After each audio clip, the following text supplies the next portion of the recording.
I'm back online, hopefully. Huh? I've gone back online, so hopefully that's... Oh, have you? Okay. Yeah.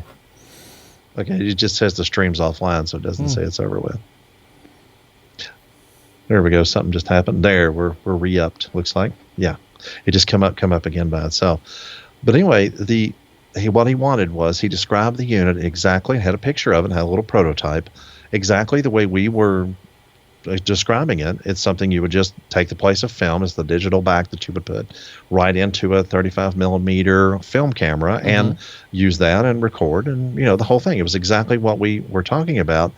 But then he wanted 300. He said, if you donated, you would get it for, it was $350 or $375 per unit. Oh, okay. To me, I was thinking about something that would take the place of film, and maybe, once you got the things into production, less than $50 a unit. Something that people would buy 10 of. Yeah, that's right. Eventually, multiple units. Not something that it costs more than a small digital camera that'll do a better job. Throw the camera or the old one away and just get that's the thing. You want something that makes it worthwhile to use your old camera, don't you? So. All right. I mean, and it's something you're going to be playing with, but if somebody has 3 or 4 digital cameras, you want them to buy 3 or 4, one for each camera, and they're not going to buy one if it's $375 American, and you can buy a nice little Sony bridge camera that zooms and does all that stuff. You can even change shutter speeds on some of them and things like that for $375.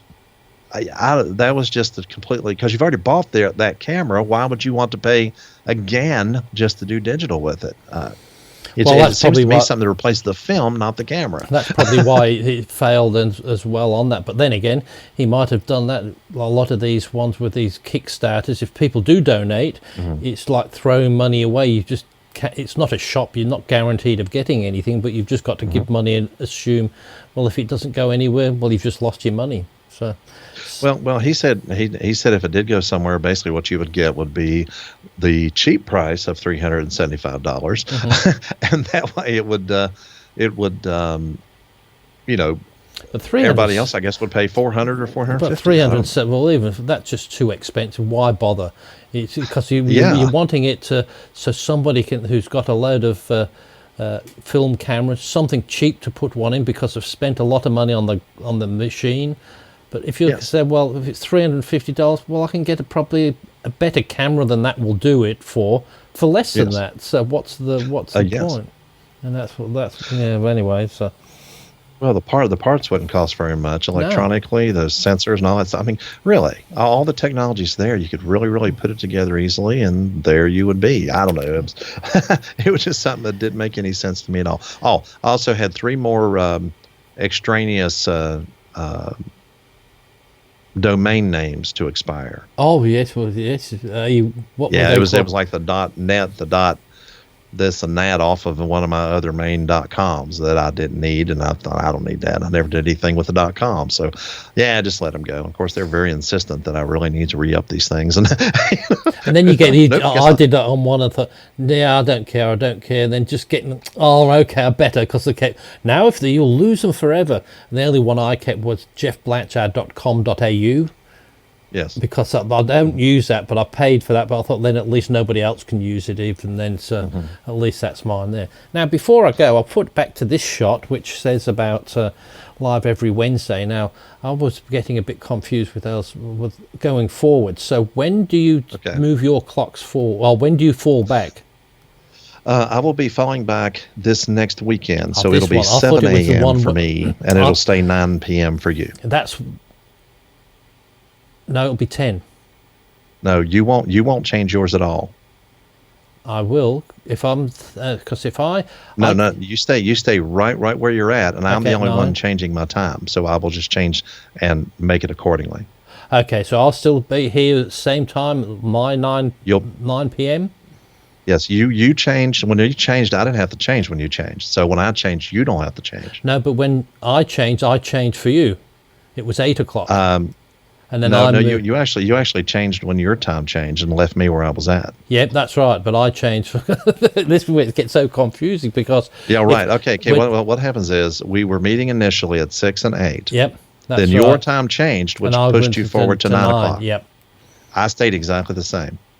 Yep, that's So right. so you could meet me at the right time. You changed your time so you could still meet me at the same time. And then when you fall When back, my time changes, I will change my own time, and you will stay right where you're at. okay, well, we'll soon see. Well, next time we'll see what Yeah. happens. So, Anyway, but if you decide to update the thing there, it'll be at 7 a.m. for me, and you'll still be at 9 p.m. until your time changes again. okay, so well, I'll just Although you're 6 months and ours is really short, ours is probably less than 4. Yeah, so no, I'll probably change back before you change again. no, ours is you change back a little bit before we do, because we're on here until they're 6 months from. We went in, what's it, October, November, December, January, February, March. So we go at the end of March. So it'll be completely transparent to you, and I will change on my end because my time's changing. It works better for me to change myself because of my Christmas working schedule, because I work for the Postal Service. So the Christmas working schedule, I will be working late some mornings.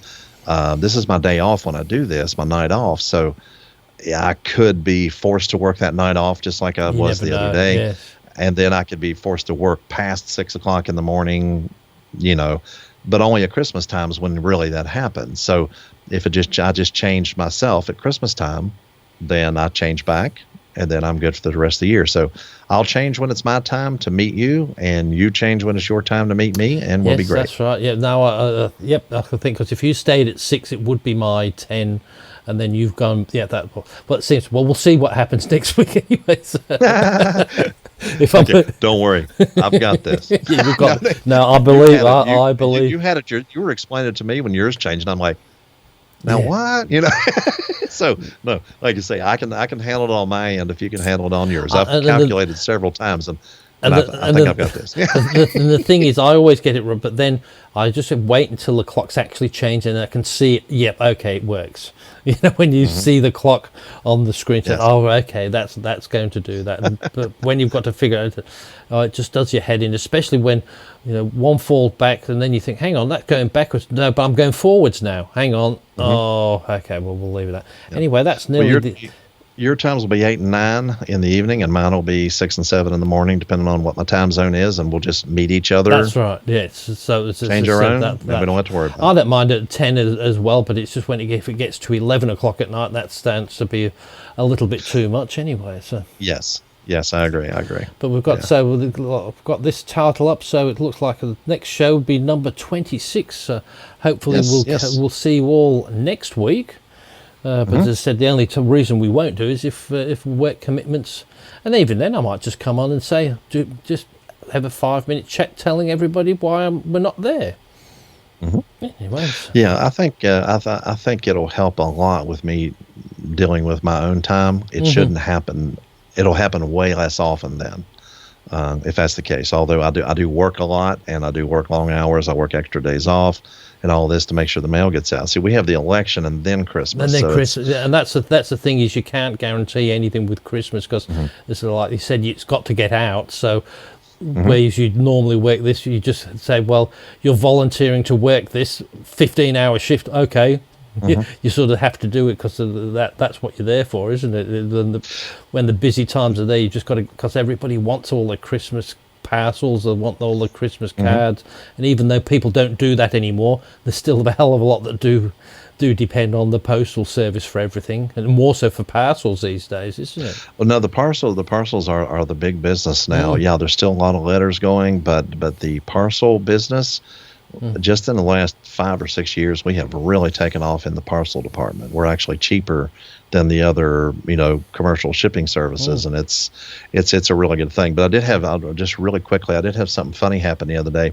Opened my mailbox, and you see all these political mailings in there, all these fancy shiny cards and everything that have all the political stuff on it. Well, I got 2 in there that was talking just terrible trash about my next door neighbor. Oh. And because, he's running for the state Senate. Okay, so I pulled it out of there, and I'm looking, well, okay. And it's like, oh, wow, okay. And what's funny is my mailbox is right here. His mailbox is right here. Oh.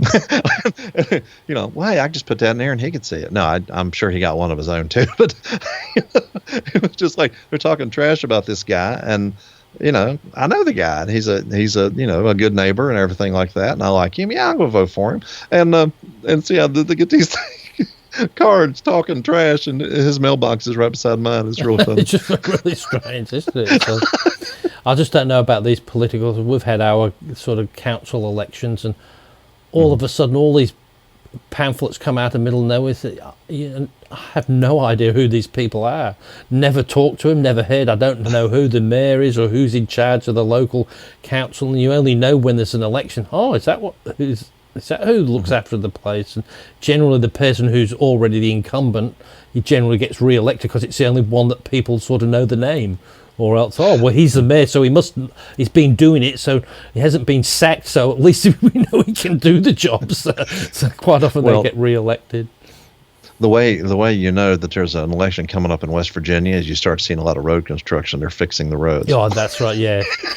Because we have mountainous roads around here, and so, there's a lot of maintenance and a lot of repair that needs to be done, and that's when it starts happening, is right before an election. Gee, yeah, they're doing all the right things for us. They just did it because there's an election coming up. So, anyway, so that's nearly it for this week, and we'll talk next week about my outing with the video cameras that I did the other day anyway, so... Sounds good. Okay, so thanks everybody for watching, and I'll probably have to go back in post and stitch these 2 episodes together, or even 3 with the false start we had or whatever, and put something together and re-upload it to YouTube. Anyway, thank you, and bye for now. Bye-bye.